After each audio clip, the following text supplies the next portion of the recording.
कांग्रेस के शासन में पॉपुलर फ्रंट ऑफ इंडिया जैसे संगठनों ने खूब पैर पसारे।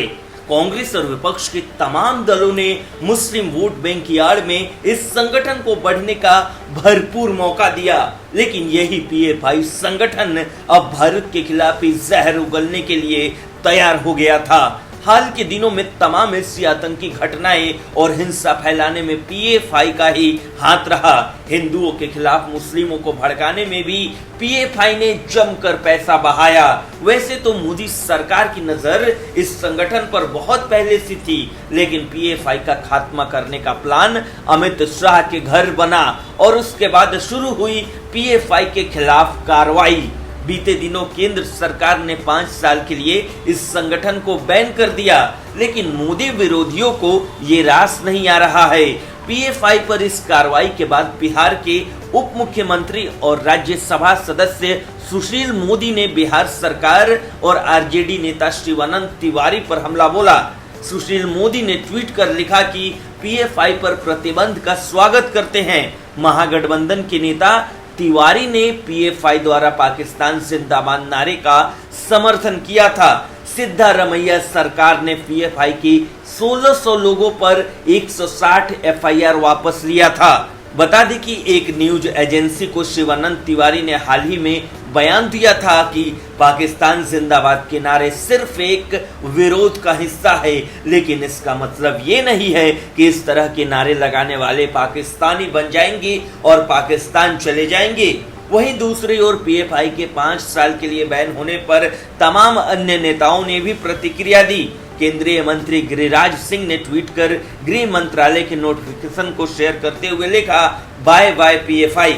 हालांकि बीजेपी जहां केंद्र सरकार के फैसले का स्वागत कर रही है, वहीं विपक्षी दल वोट बैंक की आड़ में पीएफआई के बैन के विरोध में उतर गई है। मतलब विपक्षी दलों को देश की नहीं बल्कि अपने वोट बैंक की चिंता है। बहरहाल मोदी सरकार ने पीएफआई बैन कर बहुत बड़ा फैसला लिया है। ब्यूरो रिपोर्ट, न्यूज़ चौक। दिल्ली में शराब घोटाले का पर्दाफाश होना अब शुरू हो गया है।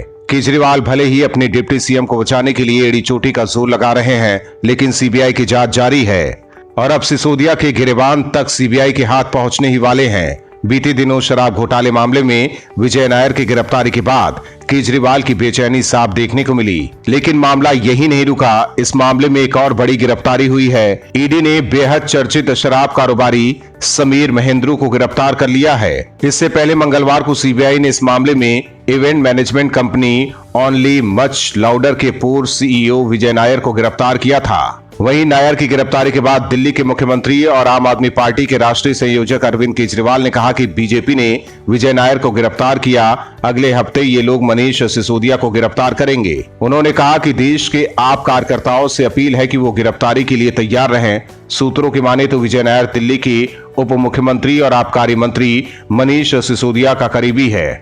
इस संबंध में आम आदमी पार्टी ने पूरी कार्रवाई को अवैध करार देते हुए इसके लिए बीजेपी पर आरोप लगाया। सीबीआई ने मनीष सिसोदिया समेत 8 आरोपियों के खिलाफ लुकआउट सर्कुलर नोटिस जारी किया है। एफआईआर में कुल 9 लोग नामजद हैं, जिसमें सिर्फ पेरनोट रिकॉर्ड के पूर्व उपाध्यक्ष मनोज राय के खिलाफ लुकआउट सर्कुलर जारी नहीं किया गया है। वहीं इससे पहले सिसोदिया के आवास और दूसरे ठिकानों पर सीबीआई के छापे के बाद आम आदमी पार्टी और केंद्र सरकार के बीच तनाव बढ़ गया है। आपने आरोप लगाया कि एजेंसी ऊपर से मिले आदेशों पर काम कर रही है। आपको बता दें कि दिल्ली शराब घोटाले में सीबीआई के बाद अब ईडी ने दिल्ली, मुंबई और लखनऊ समेत देश में विभिन्न 30 जगहों पर छापे मारे थे। दिल्ली सरकार की आबकारी नीति मामले में सीबीआई की कार्रवाई के बाद ईडी ने मनी लॉन्ड्रिंग का मामला दर्ज किया था। वहीं जांच एजेंसियां जिस तेजी से कार्रवाई कर रही हैं, इससे यही लग रहा है कि मामले में दिल्ली के उप मुख्यमंत्री मनीष सिसोदिया को भी जल्द गिरफ्तार किया जा सकता है। ब्यूरो रिपोर्ट, न्यूज़ चौक। 2024 लोकसभा चुनाव से पहले पीएम उम्मीदवार को लेकर विपक्षी दलों के बीच मुर्गे वाली लड़ाई शुरू हो गई। बीजेपी और कांग्रेस को छोड़ दे तो सभी दल के नेताओं को पीएम उम्मीदवार ही बनना है। सबका सपना पीएम बनना ही है। कांग्रेस ने साफ कर दिया है कि पूरे देश के भ्रमण पर निकले राहुल गांधी ही विपक्ष के पीएम उम्मीदवार होंगे। ऐसे में अब कांग्रेस के अलावा दूसरे दलों ने तीसरे मोर्चे की वकालत शुरू कर दी। कांग्रेस को छोड़ दे तो बाकी दलों का कहना है कि उनके नेता को पीएम उम्मीदवार बनाया जाए। टीएमसी का कहना है कि ममता बनर्जी पीएम उम्मीदवार के लिए परफेक्ट है।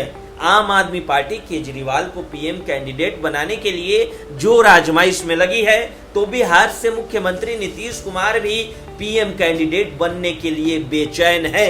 नीतीश ने तो अब बिहार छोड़ दूसरे राज्यों के भ्रमण भी शुरू कर दिए हैं।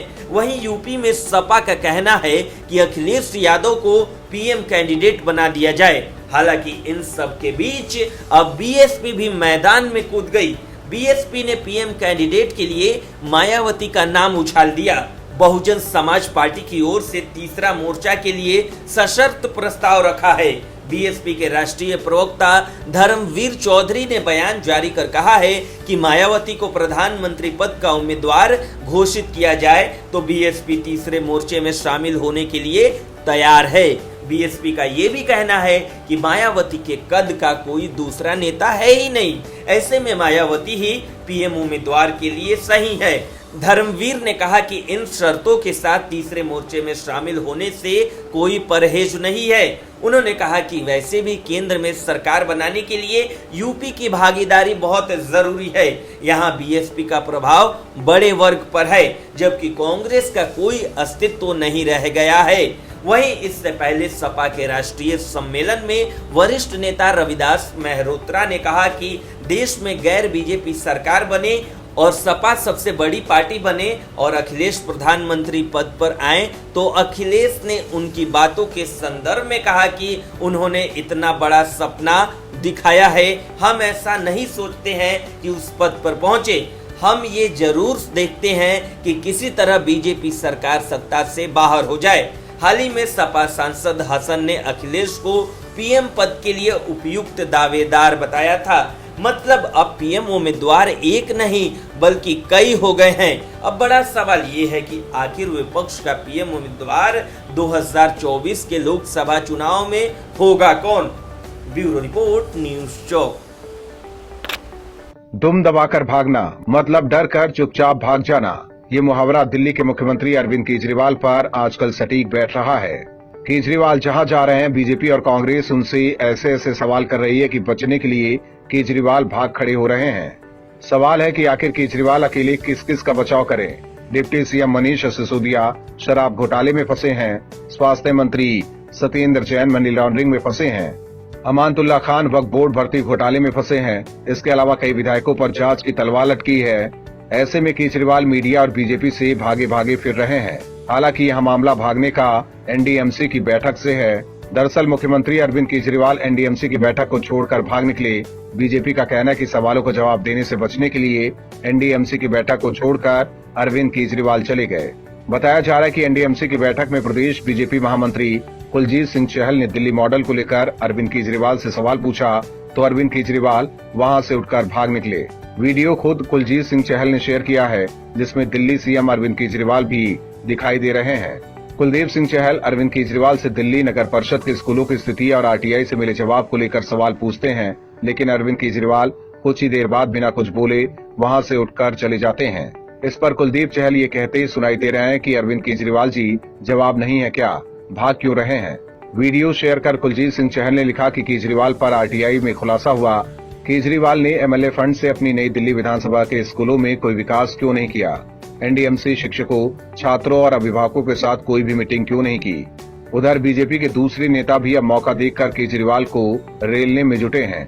बीजेपी सांसद प्रवेश साहिब सिंह ने लिखा है कि अरविंद केजरीवाल मीडिया के सवालों को तो मैनेज कर लेते हैं, लेकिन जब असलियत में सवालों से आमना सामना होता है तो दुम हिलाकर मीटिंग को छोड़कर भाग जाते हैं। जबकि मनोज तिवारी ने पूछा कि भाग क्यों गए अरविंद केजरीवाल जी। इसके अलावा भी बीजेपी ने केजरीवाल को पेलने में कोई कसर नहीं छोड़ा है। वहीं केजरीवाल भले इस मैटर पर चुप हैं, लेकिन बीजेपी को घेरने का एक और मौका मिल गया है, जिसको भुनाने में बीजेपी पीछे नहीं रहना चाहती है।